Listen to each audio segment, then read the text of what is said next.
Hay dos cosas que todo creyente maduro entiende y acepta: que en este mundo caído vamos a tener que enfrentar muchos problemas y que podemos confiar en nuestro Señor y Salvador en medio de ellos. ¿Tendremos problemas? Podemos confiar en nuestro Salvador en medio de esos problemas. Mis hermanos, nadie va a llegar a la madurez en Cristo a menos que entienda, a menos que asimile, a menos que absorba estas dos verdades de la palabra de Dios.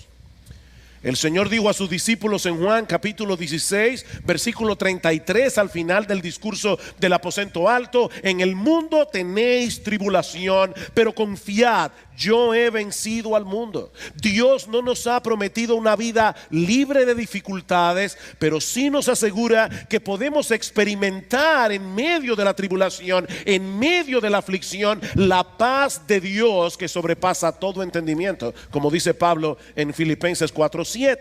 Y este pasaje que vamos a estudiar en esta mañana, un pasaje muy conocido que yo espero que el Señor me conceda ayudarlos a ver con nuevos ojos en el día de hoy. Este pasaje nos presenta 6 aspectos de nuestro Señor y Salvador Jesucristo que deben movernos a poner toda nuestra confianza en Él, aún en medio de las circunstancias más difíciles de la vida.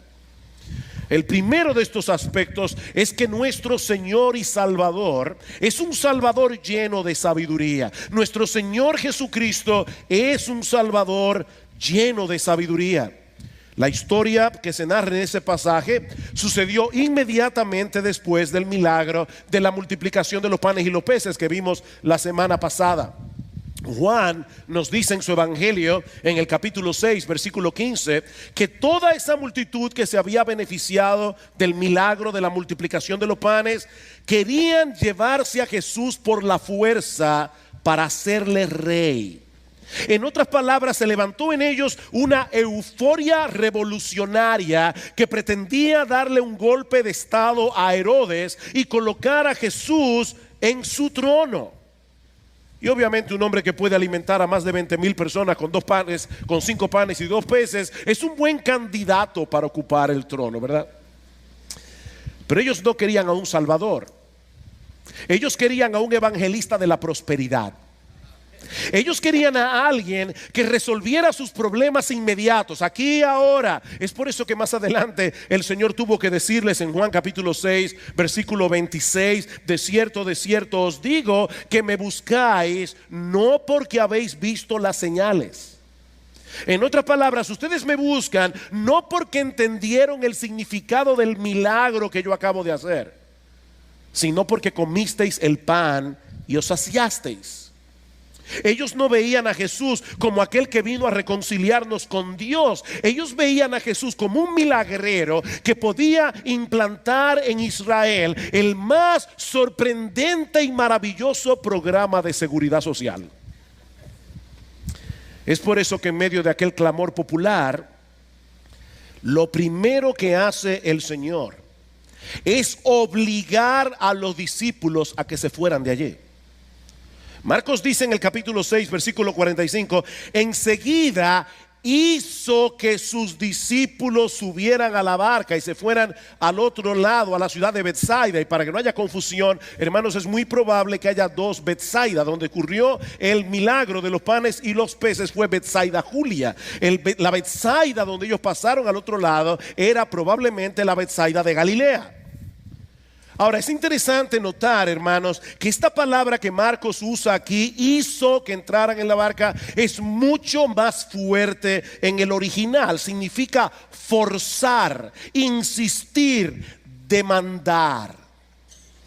Ahora, no olviden que los discípulos también tenían algunos conceptos erróneos acerca del reino de Dios. Tanto así que la noche antes del arresto y de la crucifixión, ellos estaban discutiendo entre sí para ver quiénes iban a tener los cargos más importantes en el gobierno cuando el Señor fuera proclamado públicamente como rey.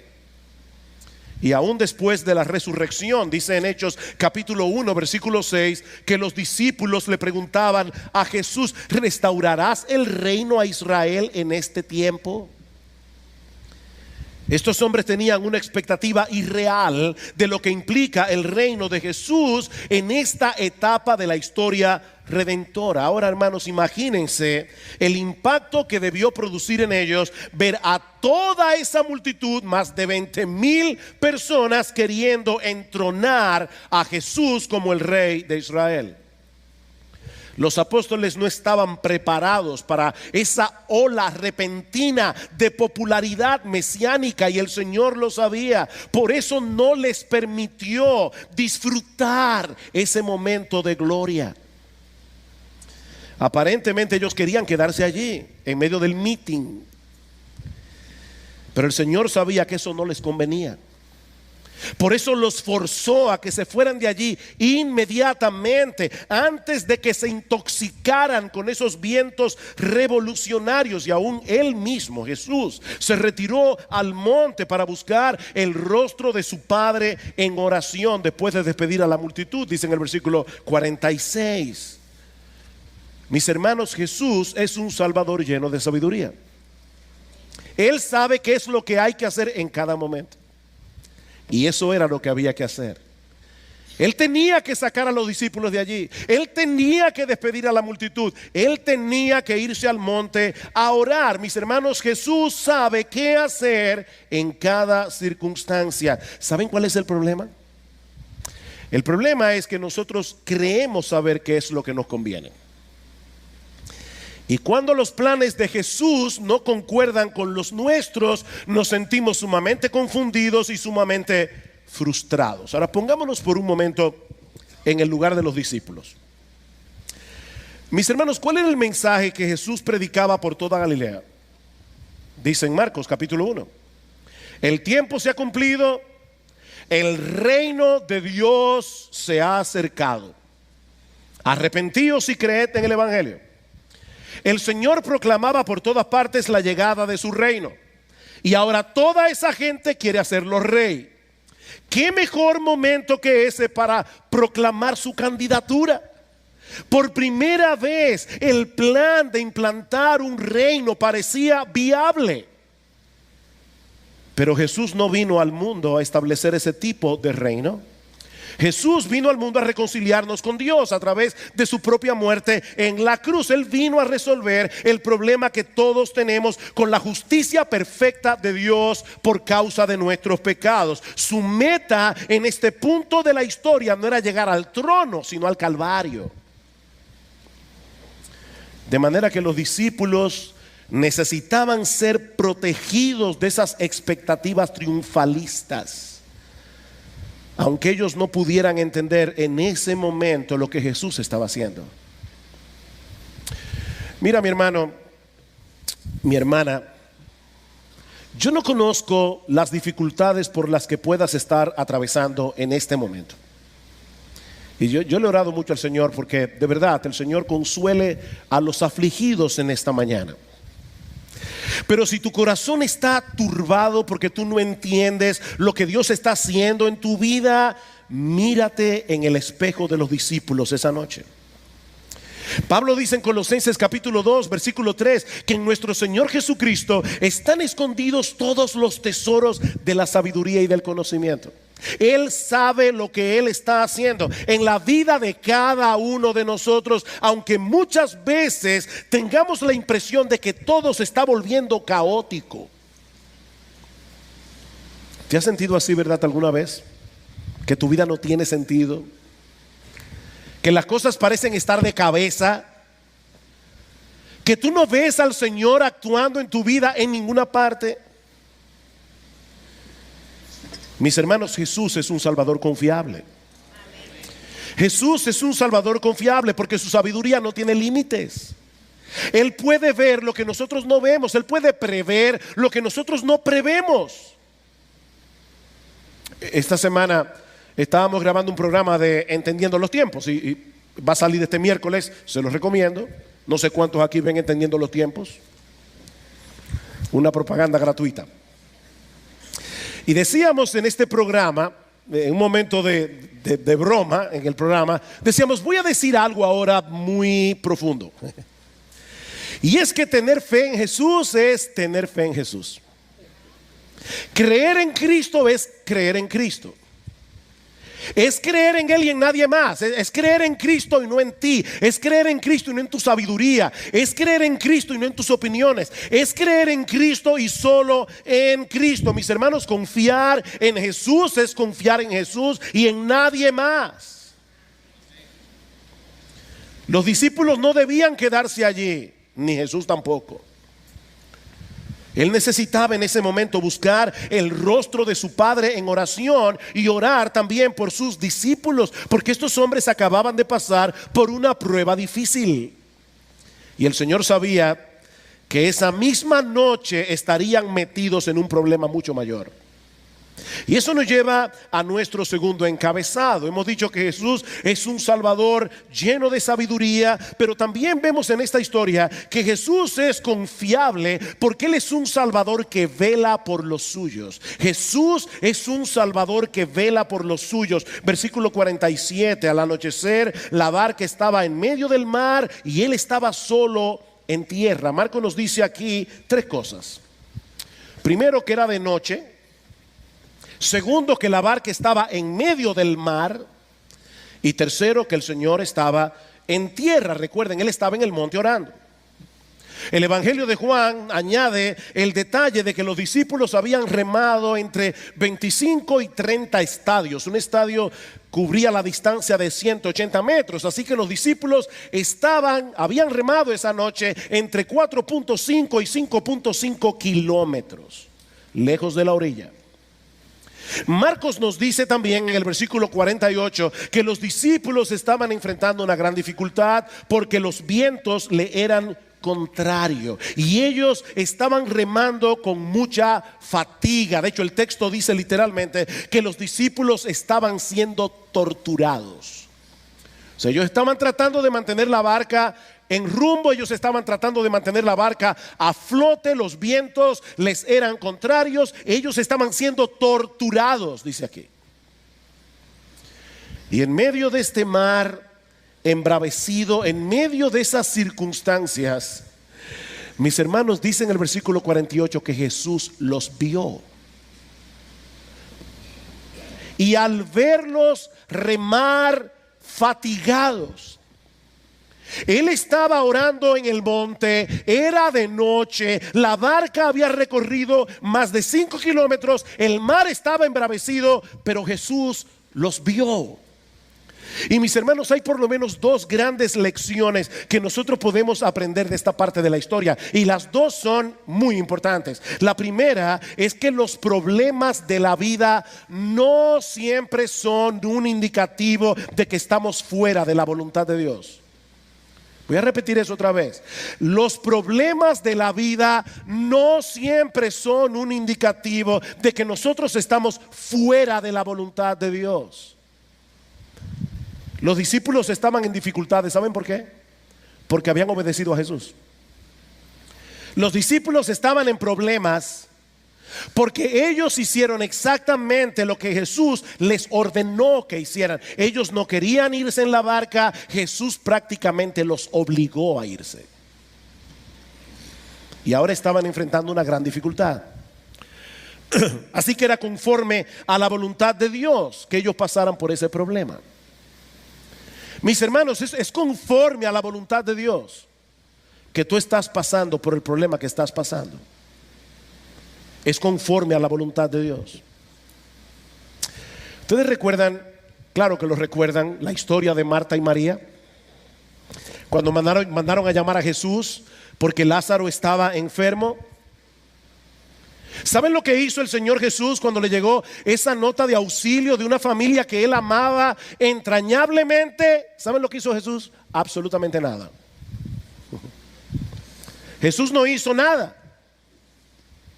Jesús esperó que Lázaro muriera para poder manifestar su poder en una forma más extraordinaria y al mismo tiempo para fortalecer la fe de los discípulos. Mis hermanos, hay una sola forma de hacer crecer tu fe, una sola, y es confiando en el Señor cuando no parece haber razón alguna para confiar en Él. Es confiar en el Señor cuando no parece haber razón alguna para confiar en Él.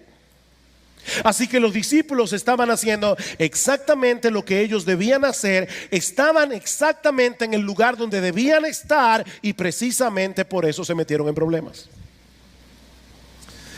Pero lo segundo que aprendemos de esta parte de la historia es que el Señor vela por cada uno de los suyos, aún en esos momentos difíciles en que nos sentimos completamente solos y desamparados. Yo estoy seguro que lo último que los discípulos pudieron imaginar esa noche en medio del mar era que el Señor los estaba mirando desde el monte. Era que el Señor estaba orando por ellos. Y noten un detalle importante en el versículo 48.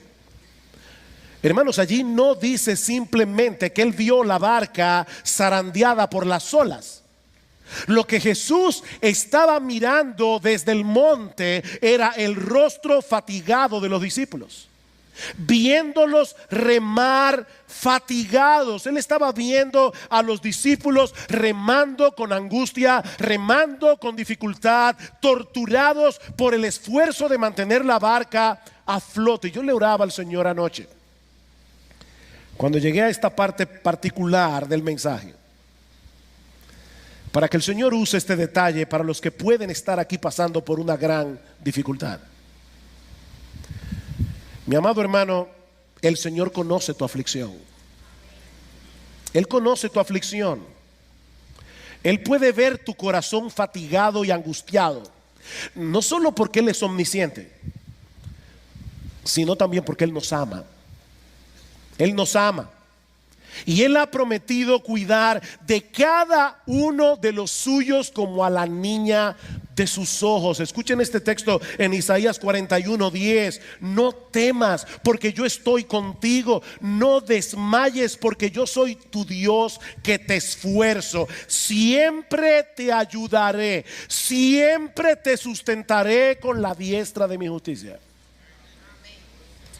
Y en el Salmo 34:15 dice que los ojos del Señor están sobre los justos y sus oídos atentos a su clamor. Hermanos, esto es impresionante.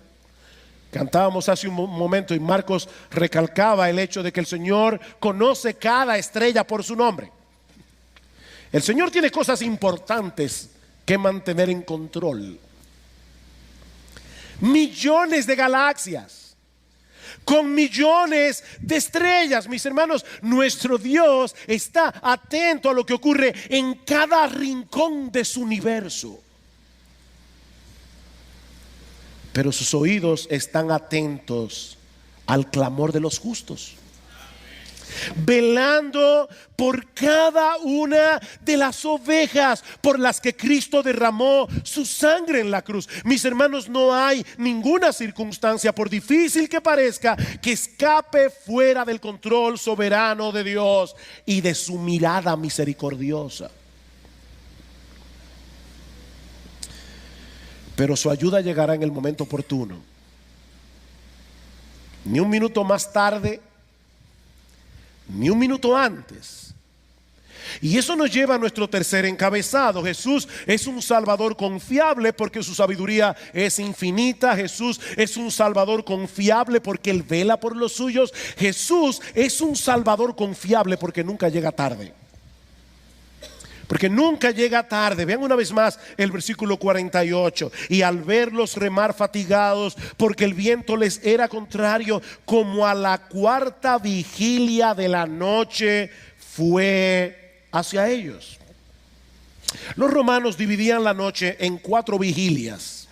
La primera de 6 a 9 de la noche, la segunda de 9 a 12 de la medianoche, la tercera de 12 de la medianoche a 3 de la mañana y la cuarta vigilia de 3 de la mañana a 6 de la mañana. De manera que lo que Marcos nos está diciendo aquí es que el Señor decidió ir a socorrerlos como a las 3 de la mañana. Piensen en esto. Si los discípulos se habían embarcado cerca de las 8 de la noche, porque el milagro de los panes y los peces comenzó al atardecer. Ellos tuvieron que dividir a la multitud en grupos de 50 y de 100, luego repartir los panes y los peces. Así que probablemente se fueron de allí como a las 8 de la noche. De manera que ya a las 3 de la mañana o un poco más tarde, los discípulos llevaban más de 8 horas remando.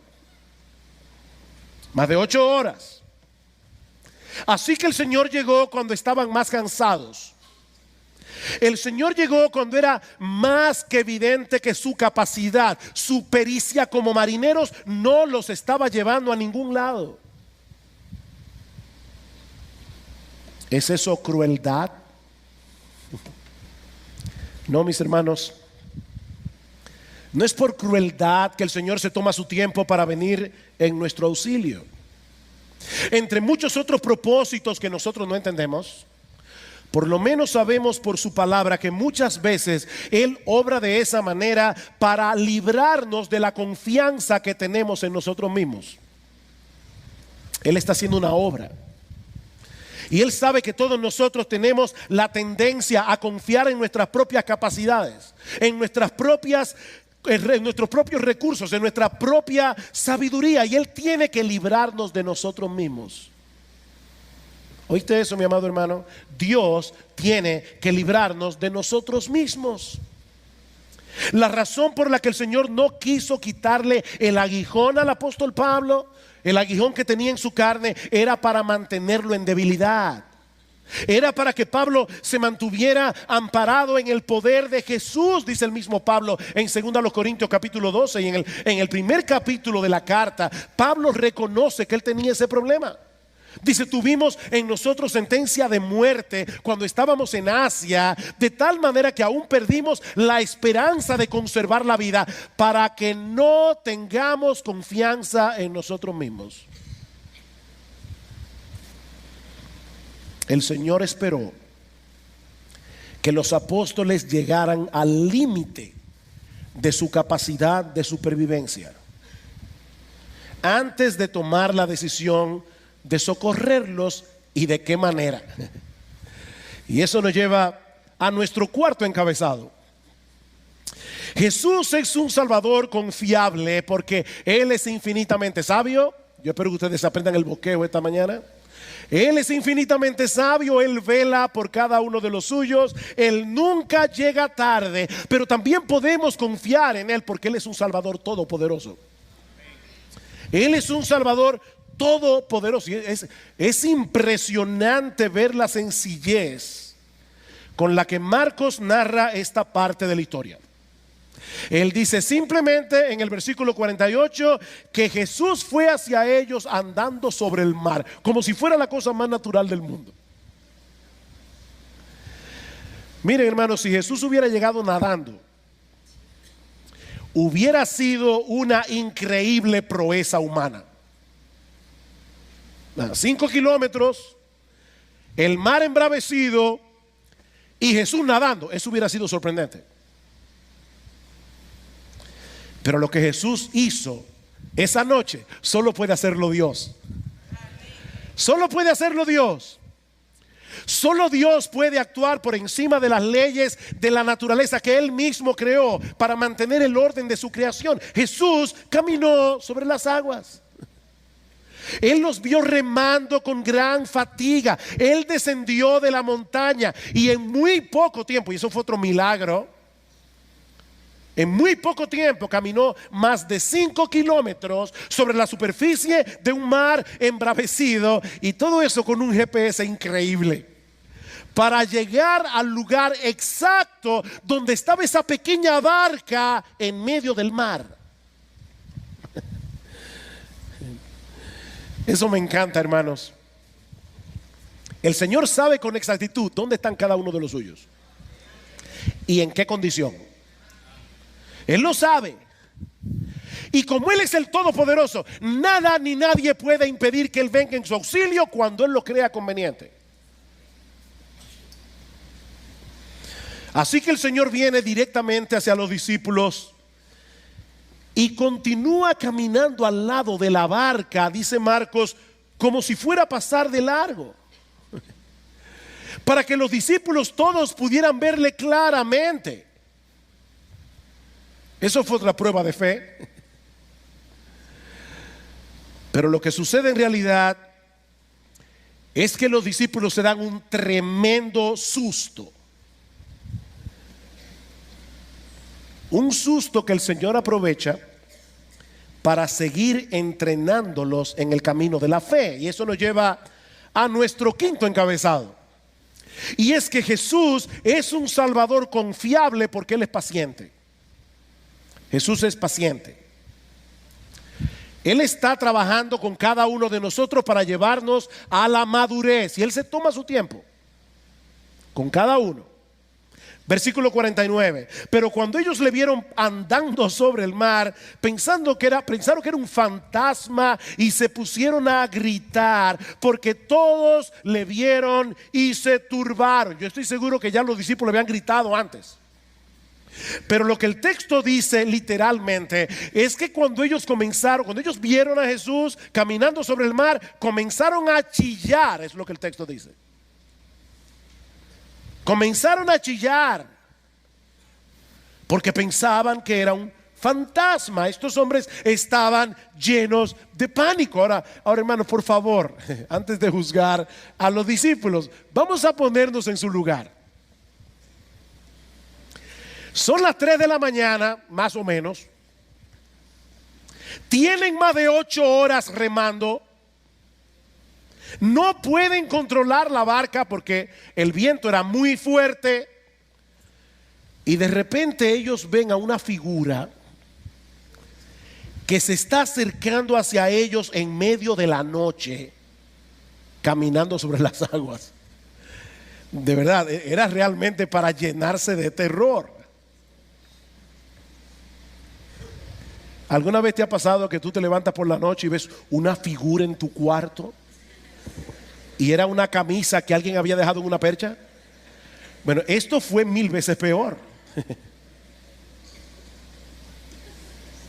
Estos hombres no tenían una categoría para razonar lógicamente y entender lo que estaba pasando. Lo que ellos estaban viendo no tenía ninguna explicación natural.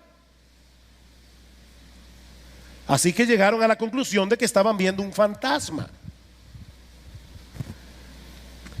Pero es precisamente en ese momento cuando el Señor decide darles la gran lección que ellos estaban necesitando aprender. Versículo 50. Pero enseguida Él habló con ellos y les dijo: tened ánimo, soy yo, no temáis.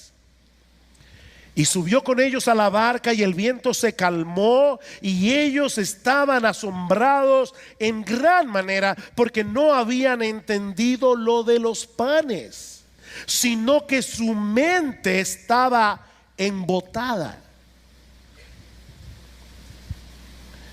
La expresión que Marcos usa aquí al principio del versículo 50, tened ánimo, significa sed valientes, anímense, vuelvan a tomar el control de ustedes mismos. Ahora, esta expresión aparece 8 veces en el Nuevo Testamento.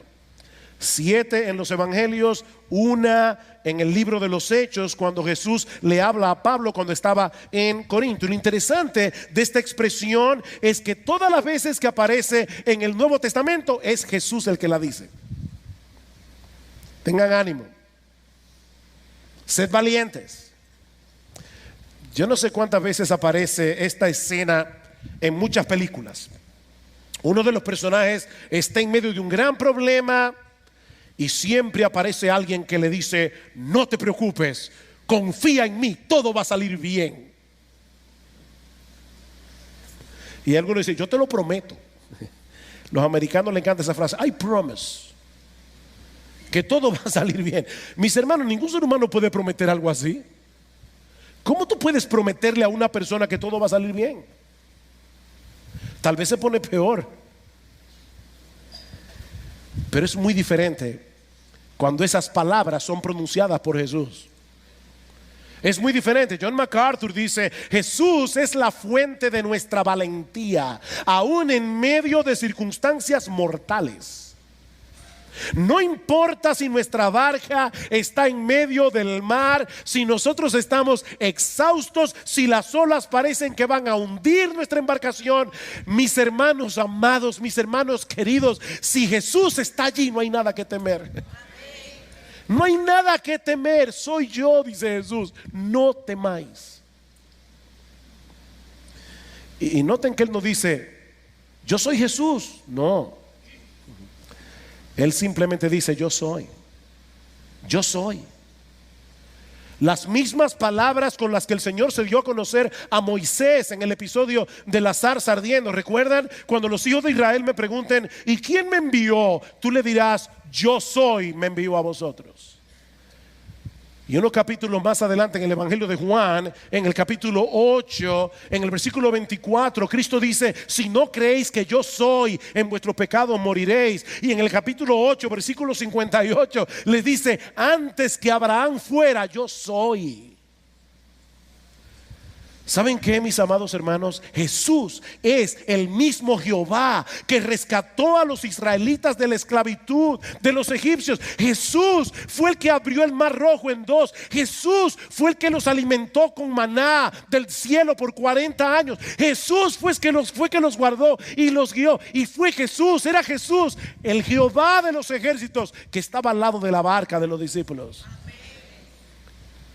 Soy yo. No temáis.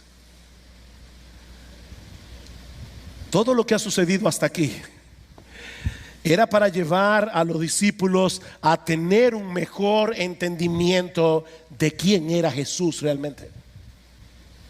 El Todopoderoso, el Creador, el Soberano, el Rey de Reyes, el Señor de Señores. Mis hermanos, la única razón por la que no debemos tener temor, no importa lo que esté pasando a nuestro alrededor, es porque Jesús es quien Él es. Y porque Él ha prometido estar con nosotros todos los días, hasta el fin del mundo. ¿Saben cuál es nuestro problema? Que perdemos de vista a Jesús. Esa es la razón de nuestros temores. No son las circunstancias, es que por un momento olvidamos quién es Jesús.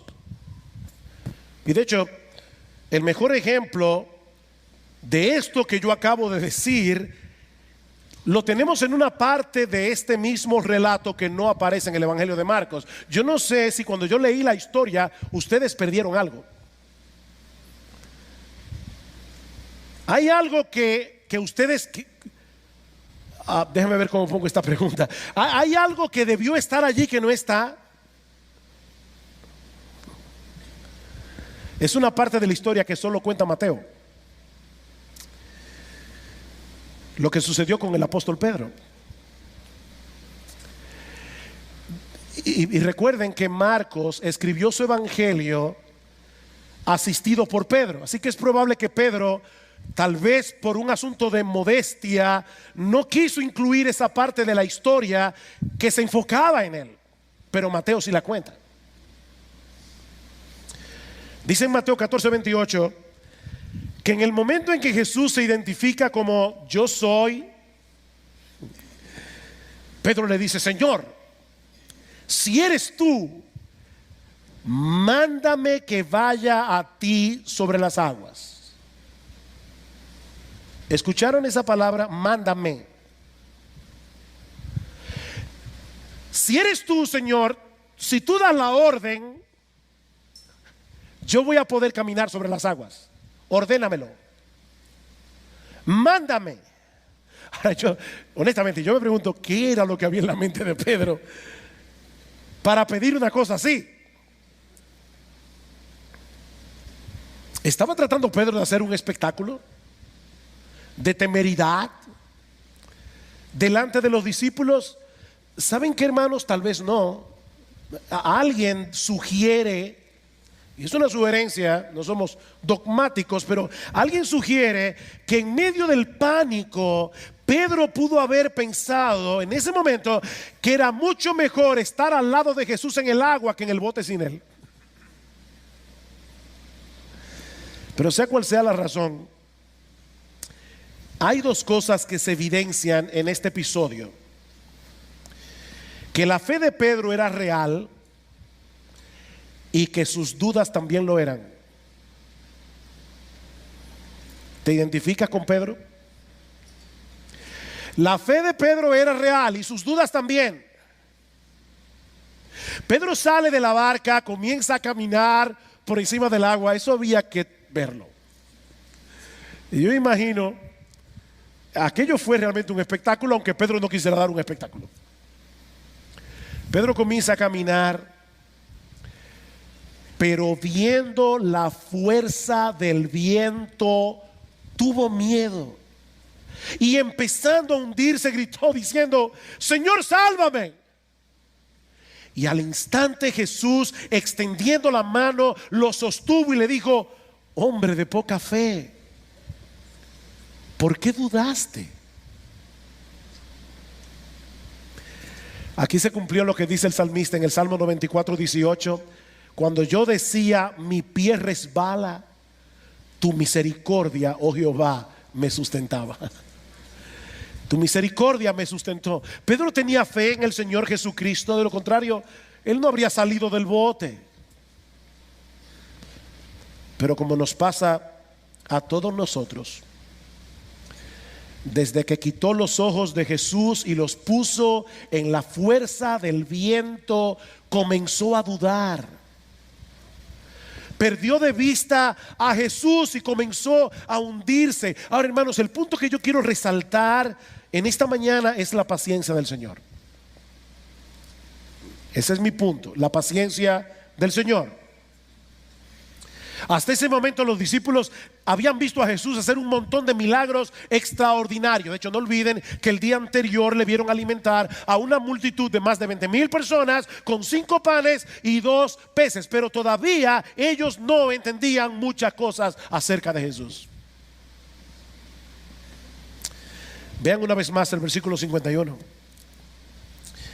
Y subió con ellos a la barca y el viento se calmó.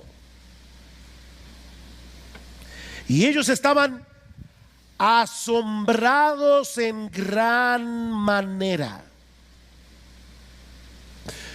Hay un detalle que Juan añade en su relato, y es que inmediatamente Jesús entró en la barca, no solamente se calmó el viento, la barca llegó inmediatamente a la orilla y faltaban unos cuantos kilómetros. Eso fue otro milagro. Y obviamente ellos estaban asombrados. De hecho, literalmente lo que el texto dice es que estaban fuera de sí. Ellos estaban extremadamente sorprendidos. En estos días leí la siguiente ilustración que puede darnos una idea de lo que estaba pasando aquí. Imagínate que tú vas caminando por la calle y te topas con un individuo que está entrando a su carro, un carro súper moderno. Tú nunca has visto nada igual. Y le preguntas al individuo: wow, ¿cuánto vale ese carro? Y él te dice: me costó $500 millones. Tú estás sorprendido. Pero el tipo se sube en el carro y de repente el carro es así y se va volando. Bueno, ya tú no estás sorprendido.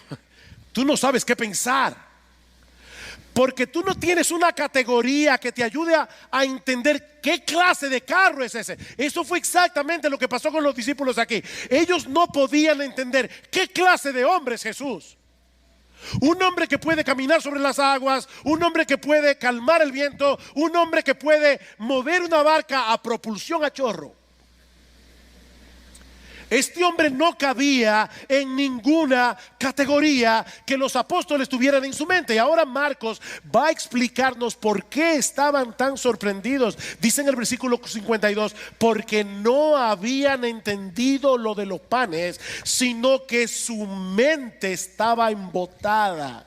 Aquí la Reina Valera del 60 es más precisa que las Américas, porque dice: sus corazones estaban endurecidos. Y eso es lo que el texto dice literalmente. Sus corazones estaban endurecidos.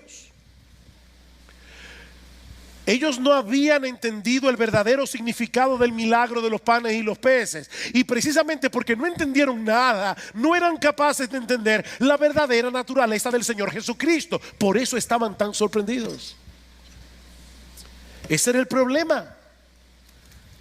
Eran lentos para aprender, porque tenían un corazón duro y eran discípulos. Eran discípulos. Pero ¿saben lo que me llama la atención? Que Jesús no los desecha por su falta de entendimiento. El Señor sabía que ellos no habían entendido lo de los panes y los peces. Pero en vez de desecharlos, Él siguió tratando con cada uno de ellos para llevarlos a la madurez con la misma paciencia con la que Él trata contigo y conmigo. Él es un Salvador paciente, muy paciente. Miren, hermanos, debemos darle muchas gracias al Señor por su paciencia, por la paciencia que Él tiene con cada uno de nosotros, porque son muchas las veces que nosotros reaccionamos exactamente como los discípulos. Sí, yo sé que Él es capaz de alimentar a más de 20,000 personas con 5 panes y 2 peces. Yo sé que Él puede calmar el mar en tempestad. Yo sé que Él puede hacer que la barca acelere para que llegue más rápido a la orilla, pero mi problema es distinto. Es como dice un comentarista, que esto es como si dijéramos: no, yo sé que Jesús puede hacer lo imposible, pero mi problema está más allá de lo imposible. Ah, bueno.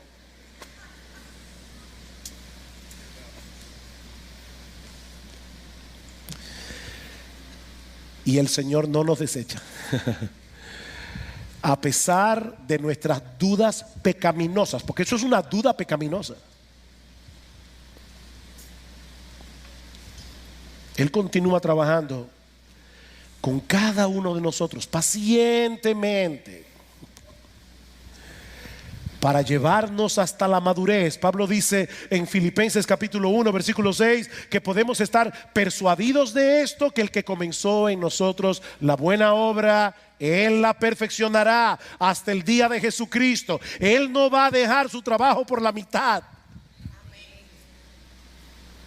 Él seguirá moldeándonos pacientemente hasta que lleguemos a su presencia completamente transformados, conformes a la imagen de su precioso Hijo, porque para eso nos salvó.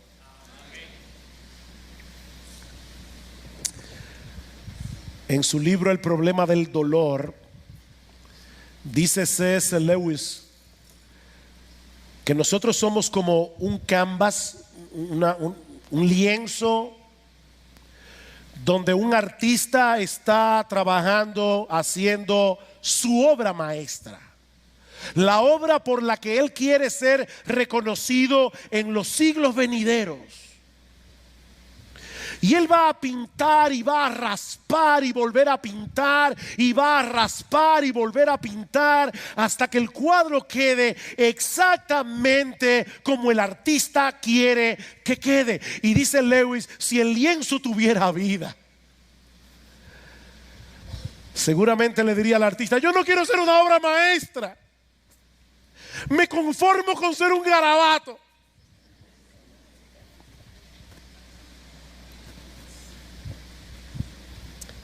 Pero Jesús es paciente y Él va a seguir raspando y volviendo a pintar, y raspando y volviendo a pintar, hasta que tú quedes exactamente como Él.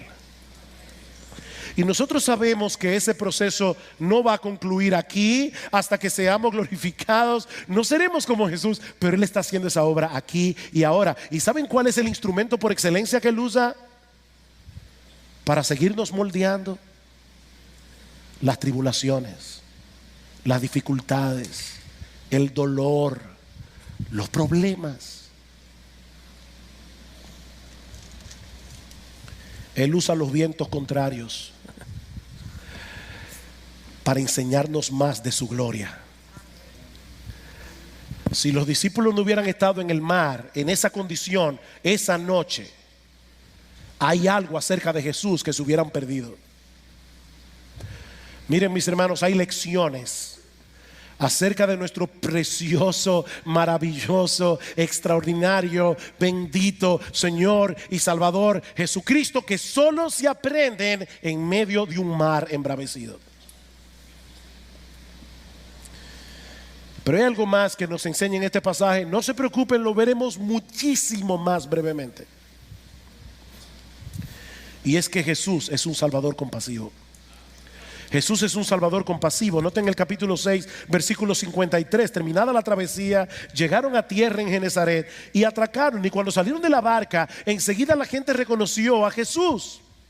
Y recorrieron apresuradamente toda aquella comarca y comenzaron a traer a los enfermos en camillas a donde oían decir que él estaba, y donde quiera que él entraba, en aldeas, en ciudades, en los campos, ponían a los enfermos en las plazas y le rogaban que les permitiera tocar siquiera el borde de su manto, y todos los que lo tocaban quedaban curados. ¡Wow! ¡Qué poder! Pero al mismo tiempo, ¡qué compasión! Porque esta misma gente todavía no había entendido la verdadera naturaleza de la obra redentora de Cristo. Jesús sabía que la mayoría de esas personas lo estaba buscando por razones equivocadas, y aún así lo sanó. De verdad, hermanos, esto es increíble. Pero no lo dejó allí, porque Jesús sabía que ese beneficio que estaban recibiendo era temporal.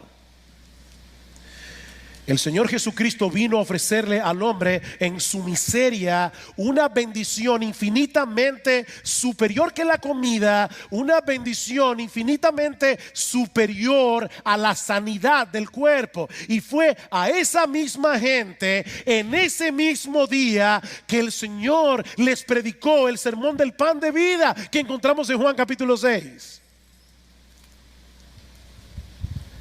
Escuchen esta sorprendente declaración que Cristo le hizo a esta gente: yo soy el pan de vida.